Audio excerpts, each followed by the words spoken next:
نحمده ونصلي على رسول الكريم أما بعد أعوذ بالله من الشيطان الرجيم بسم الله الرحمن الرحيم يا أيها الذين آمنوا اتقوا الله وابتغوا إليه الوسيلة صدق الله مولانا العظيم وصدق رسوله النبي الكريم ونحن على ذلك من الشاهدين والشاكرين والحمد لله رب العالمين منبر نور پر جلوہ فرما باوقار علماء اکرام حفاظ اکرام نوجوان ساتھیوں بزرگوں میری پردہ نشین ماں بہنوں السلام علیکم وعلیکم السلام ورحمۃ اللہ وبرکاتہ۔ آئیے بغیر کسی تمہید کے بارگاہ رسالت مآب صلی اللہ تعالیٰ علیہ وسلم میں درود پاک کا ہدیہ پیش کریں۔ اللہم صلی اللہ علی علیہ وسلم نحن عباد محمد صلی اللہ علیہ وسلم صلاۃ و سلام علیہ یا رسول اللہ صلی اللہ تعالیٰ علیہ وسلم۔ چار مصرے اہل بیت کی بارگاہ میں پیش کر رہا ہوں، اہل علم کی توجہ کا طالب ہوں۔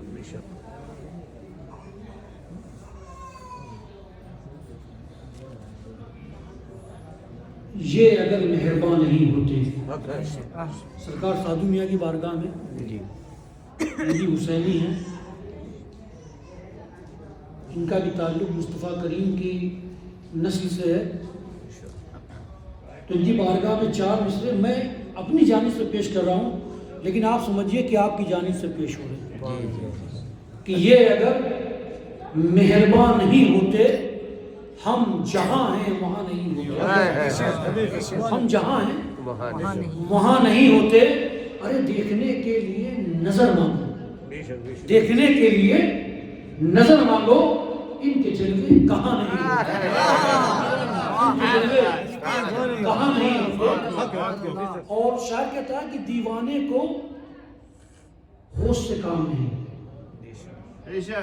دیوانے کو ہوش سے کام نہیں، دیوانے کسی گھر کی وکالت نہیں کرتے، دیوانے کسی گھر کی وکالت نہیں کرتے۔ اور جاؤ میرے بہلول کو پاگل نہ کہو، جاؤ میرے بہلول کو پاگل نہ کہو، پاگل کبھی جنت کی تجارت نہیں کرتے، پاگل کبھی جنت کی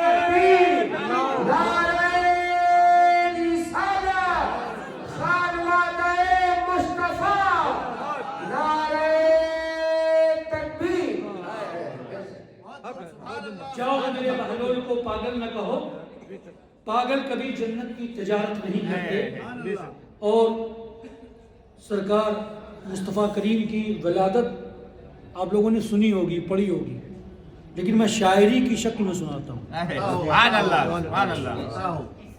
اچھا، ہر انسان ایک دوسرے سے گفتگو کرتا ہے، میرا تصور کہتا ہے کہ جاندار تو کرتے کرتے بے جان بھی آپس میں ایک دوسرے سے گفتگو کیا کرتی، زمین آسمان سے کرتی کرتی کہ نہیں کرتی؟ تو کیسے کرتی سنیے کہ فلک بولا کہ مجھ پر عرش سورج ہے ستارے، فلک بولا کہ مجھ پر عرش سورج ہے ستارے ہیں، زمین بولی کہ مجھ پر بھی ہنسی ایسے نظارے، فلک بولا کہ مجھ پر عرش سورج ہے ستارے ہیں، زمین بولی کہ مجھ پر بھی ہنسی ایسے نظارے ہیں، فلک بولا کہ مجھ پر ایک مقام اور لامکاں بھی ہے، فلک بولا کہ مجھ پر ایک مقام اور لامکاں بھی ہے، زمین بولی کہ مجھ پر مصطفیٰ کا آستہ بھی ہے، زمین بولی کہ مجھ پر مصطفیٰ کا آستہ بھی ہے، فلک بولا کہ مجھ پر ایک مقام اور لامکاں بھی ہے، زمین بولی کہ مجھ پر مصطفیٰ کا آستہ بھی ہے، زمین بولی کہ مجھ پر مصطفیٰ کا آستہ بھی ہے، فلک بولا یہاں انوار کی سوغات ملتی ہے، یہاں انوار کی سوغات ملتی ہے، زمین بولی مدینے کی یہاں خیرات ملتی ہے، زمین بولی مدینے کی تکبیر نعرہ رسالت، فلک بولا کہ مجھ پر ایک مقام اور لامکاں بھی ہے، زمین بولی کہ مجھ پر مصطفیٰ کا آستہ بھی ہے، فلک بولا کہ یہاں انوار کی سوغات ملتی ہے، زمین بولی کہ مدینے کی یہاں خیرات ملتی ہے، فلک بولا فلک بولا کہ مجھ پر نور کی برسات رہتی ہے. فلک بولا کہ مجھ پر نور کی برسات رہتی ہے. زمین بولی کہ مجھ پر مصطفیٰ کی ذات رہتی ہے. زمین بولی کہ مجھ پر مصطفیٰ کی ذات رہتی ہے. زمین بولی کہ مجھ پر مصطفیٰ کی ذات رہتی ہے. فلک بولا یہاں ثقلین کا درپن نظر آئے. فلک بولا یہاں ثقلین کا درپن نظر آئے. زمین بولی یہاں حسنین کا بچپن نظر آئے. زمین بولی یہاں حسنین کا بچپن نظر آئے. زمین بولی یہاں حسنین کا بچپن نظر آئے. فلک بولا یہاں ہر ایک لمحہ شاد ہوتا ہے. فلک بولا یہاں ہر ایک لمحہ شاد ہوتا ہے. زمین بولی یہاں سرکار کا میلاد ہوتا ہے. زمین بولی یہاں سرکار کا میلاد ہوتا ہے.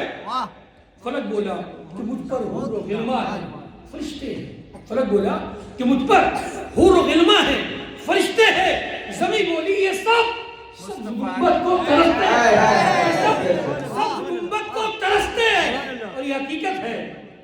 فرشتے سوچتے کب میرا نمبر آئے گا تو میں آقا کی بارگاہ میں جا کے صلاۃ و سلام کروں. بڑے خوش نصیب ہوتا اپنے نصیبے پہ قربان جاؤ. اللہ کا احسان ہے کہ اس نے ہمیں مسلمان بنایا. اور اس اللہ عز و جل کا احسان عظیم ہے کہ اس نے ہم سبوں کو مصطفیٰ کریم کا امتی بنایا. یہ احسان عظیم ہے. یہ کیوں احسان عظیم ہے؟ سنو, یہ اہل علم کا اسٹیج ہے. مجھ سے زیادہ پڑھے لکھے لوگ ہیں یہاں پر. تقریباً 9 نبیوں نے اللہ عز و جل کی بارگاہ میں عریضہ پیش کیا تھا کہ اے میرے رب تو مجھے نبوت نہ دے, آقا کریم کا امتی بنا دے. آقا کریم کا امتی بنا کر کے بھیج دے. لیکن وہ چیز ہمیں بن مانگے میرے رب نے عطا کی ہے. تو اللہ کا احسان عظیم ہے کہ اس نے ہمیں آقا کریم کا امتی بنایا. ذات محترم, آدمی پہلے ہوتا ہے, آدمیت بعد میں ہوتی ہے. آدمی پہلے, ڈاکٹر بعد میں. ایسا تو نہیں کہ پہلے ڈاکٹر ہو جائے بعد میں دنیا میں. نہیں, پہلے بچہ دنیا میں آتا ہے, اپنی تعلیم کے مطابق وہ ڈاکٹر انجینئر بنتا ہے. پتہ یہ چلا کہ آدمی پہلے ہوتا ہے, حافظ قرآن بعد میں ہوتا ہے. آدمی پہلے ہوتا ہے, عالم دین بعد میں ہوتا ہے. آدمی پہلے ہوتا ہے, ڈاکٹر بعد میں ہوتا ہے. آدمی پہلے ہوتا ہے, انجینئر بعد میں ہوتا ہے. مثال کے طور پر سنتے چلیں کہ محی الدین پہلے, غوث اعظم بعد میں. اگر میری بات آپ تک پہنچ رہی, آپ کی سمجھ میں آ رہی, تو مجھے لگنا چاہیے کہ میں صحیح بول رہا ہوں. تو آپ بھی بولیے گا. محی الدین پہلے, غوث اعظم بعد میں, معین الدین پہلے, غریب نواز بعد میں, نظام الدین پہلے, محبوب الہی بعد میں, فضل رحمہ پہلے, قطب الاقطاب بعد میں, احمد رضا پہلے, اعلیٰ اور آگے بڑھتے مثال کے طور پہ صاحب کو سمجھانے کے لیے کہ ابو بکر پہلے, صداقت بعد میں, عمر پہلے, عدالت بعد میں, عثمان پہلے, سخاوت بعد میں, علی پہلے, شجاعت بعد میں, حسین پہلے, شہادت بعد میں. اور آگے بڑھتے سمجھانے کے لحاظ سے کہ کیا چیز پہلے ہوتی, کیا بعد میں ہوتی. آدم پہلے, صفی اللہ بعد میں, عیسیٰ پہلے, روح اللہ بعد میں, موسیٰ پہلے, کلیم اللہ بعد میں, ابراہیم پہلے, خلیل اللہ بعد میں, اسماعیل پہلے, ذبیح اللہ بعد میں. لیکن میرا رسول پہلے ہے, آمنہ کا بیٹا بعد میں.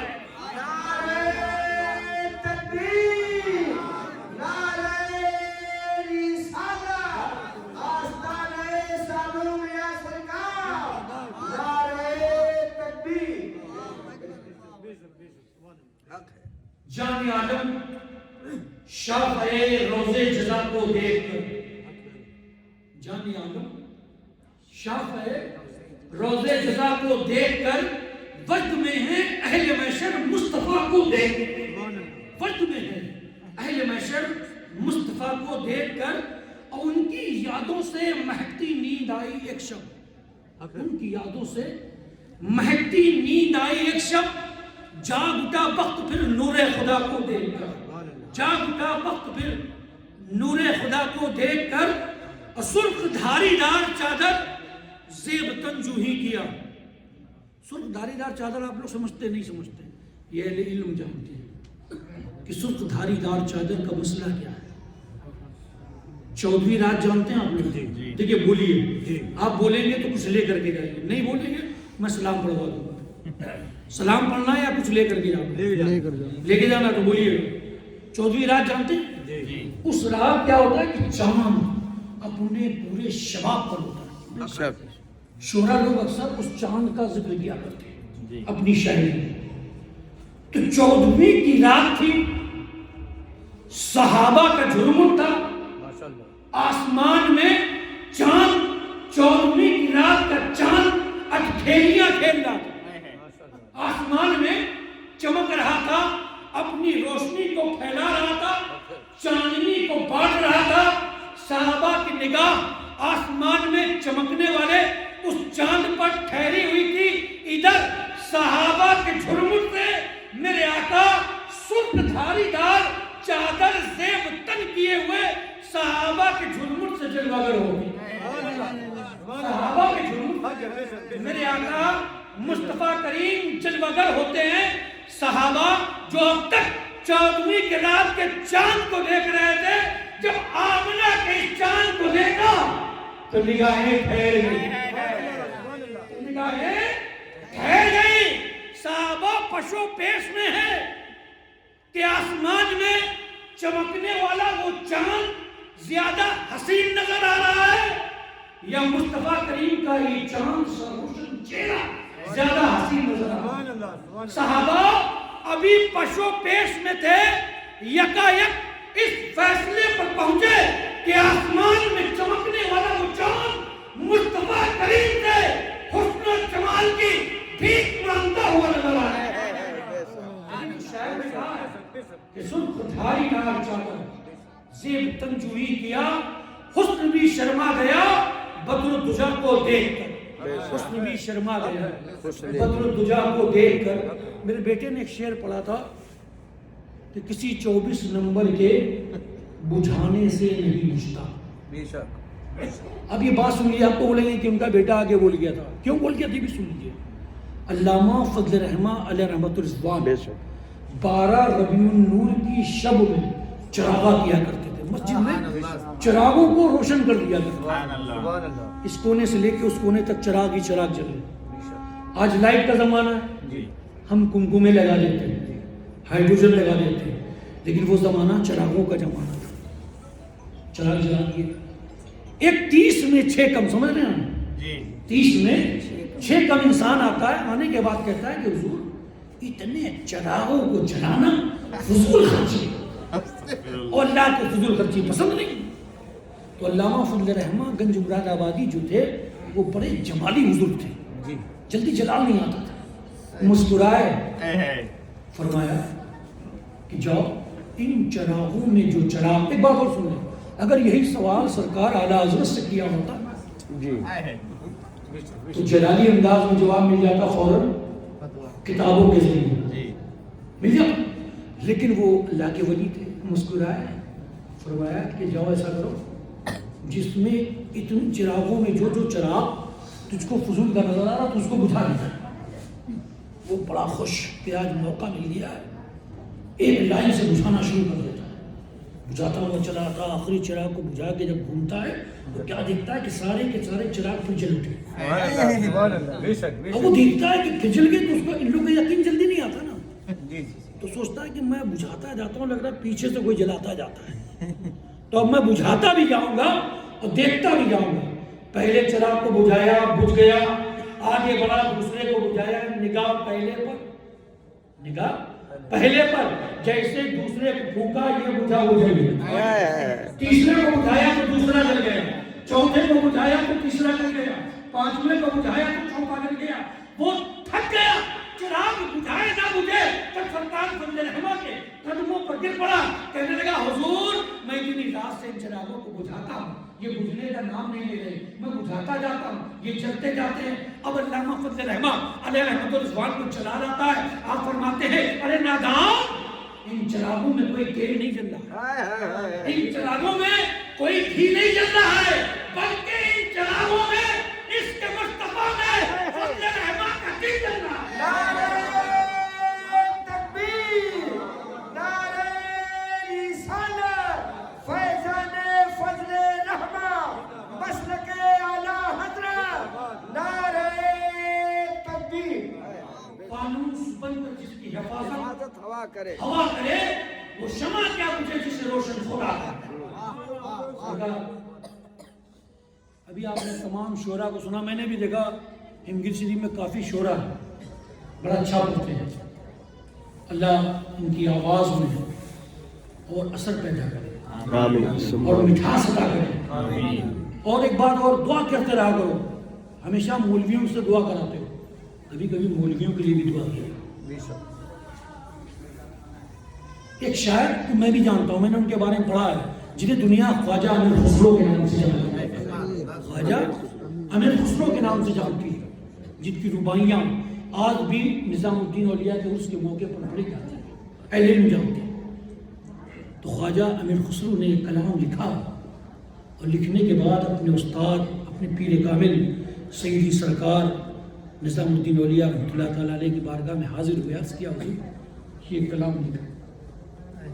اکثر شعراء لوگ جب کوئی کلام نیا لکھتے ہیں تو استاد سے اس کی اصلاح کرا لیتے ہیں. جی تو نظام الدین اولیاء سے بڑا استاد کون, مرید کی نظر میں پیر سے بہتر کون ہو سکتا ہے. جی جی پہنچے گا حضور یہ کلام لکھا ہے. حضرت نظام الدین اولیاء نے کلام کو دیکھا, مسکرائے, فرمایا کلام تو اچھا ہے مگر ساتھی سے بہتر نہیں ہے. کلام تو اچھا ہے مگر ساتھی سے بہتر نہیں ہے. خواجہ امیر خسرو گھر آئے, تیاری کی اور زبردست کلام لکھا. پھر صبح ہوئی, لے کر کے سرکار کی بارگاہ میں حاضر ہو کر دیکھ لیا. نظام الدین اولیاء نے دیکھا, مسکرائے, کہا کلام تو اچھا ہے مگر ساتھی سے بہتر نہیں. پھر چلے. اب کسی شاعر سے بار بار کہا جائے کلام تو اچھا ہے مگر فلاں سے بہتر نہیں, اس کو اندر سے یہ بات محسوس ہوتی ہے اور پھر شاعر کو بڑی تکلیف ہوتی ہے. پھر وہ محنت کی, یعنی کہ ہفتہ بھر یوں ہی نکل گیا. امیر خسرو کلام لکھتے رہے, نظام الدین اولیاء یہی فرماتے کلام تو اچھا ہے مگر سادی سے بہتر نہیں ہے. اب امیر خسرو سے جب نہ رہا گیا, پوچھ بیٹھے سرکار امیر خسرو کے کلام میں کیا بات ہے, جو میرا اچھا ہوتا ہے ان کا بہتر ہوتا ہے. تو نظام الدین اولیاء نے فرمایا ہاتھ آگے بڑھاؤ. امیر خسرو نے ہاتھ دیا, نظام الدین اولیاء نے ہاتھوں کو پکڑا, مسکرائے, فرمایا اپنی آنکھوں کو بند کرو, اپنی آنکھوں کو بند کرو. امیر خسرو بیان کرتے ہیں میں نے آنکھوں کو بند کیا, ایک آواز آئی آنکھوں کو کھولو. جب میں نے آنکھوں کو کھولا تو کیا دیکھا, مصطفیٰ کریم کی بارگاہ ہے, آقا کریم جلوگر ہے, علی مرتضیٰ بھی ہے, عمر فاروق بھی ہے, عثمان بھی ہے, علی بھی ہے, صدیق بھی ہے, تمام صحابہ کا جھرمٹ ہے. آقا جلوگر ہیں, شیخ سعدی دور کھڑے ہیں. آقا فرماتے ہیں اے سعدی پڑھو, تو سعدی پڑھتے ہیں کہ بلغ العلا بکمالہ, کتبت کجا بکمالہ, حسنت جمیع خصالہ, صلوا علیہ وآلہ. اللہ اکبر, یا رسول اللہ, زندہ باد, زندہ باد, سلمانان سالو نگر, اراکین سالو نگر, زندہ باد, دشمن غوثیہ حسینیہ, زندہ باد, نعرہ تکبیر, نعرہ رسالت. سعدی پڑھتے جاتے ہیں, میرے آقا بار بار پڑھواتے جاتے ہیں. پھر امیر خسرو نے نظام الدین اولیاء کی بارگاہ میں عرض کیا کہ حضور بے شک میرا کلام اچھا ہے مگر سعدی سے بہتر ہے. وہ کلام جو آقا کی بارگاہ میں مقبول ہو گیا ہو, اس سے بہتر کلام کون ہو سکتا ہے. اب یہاں پہ کہنے کا مقصد یہ ہے, بتا دیتے نظام الدین اولیاء کہ وہ کلام ایسا ہے جو سرکار کی بارگاہ میں مقبول ہو چکا ہے. ہاتھ پکڑا کر کے اتنی دور لے جانے کی کیا ضرورت تھی. مسئلہ یہاں پہ آ کے اٹکتا ہے. جب پیر کا دریائے رحمت جوش مارتا ہے تو مرید کو ادنا مقام سے اٹھا کر کے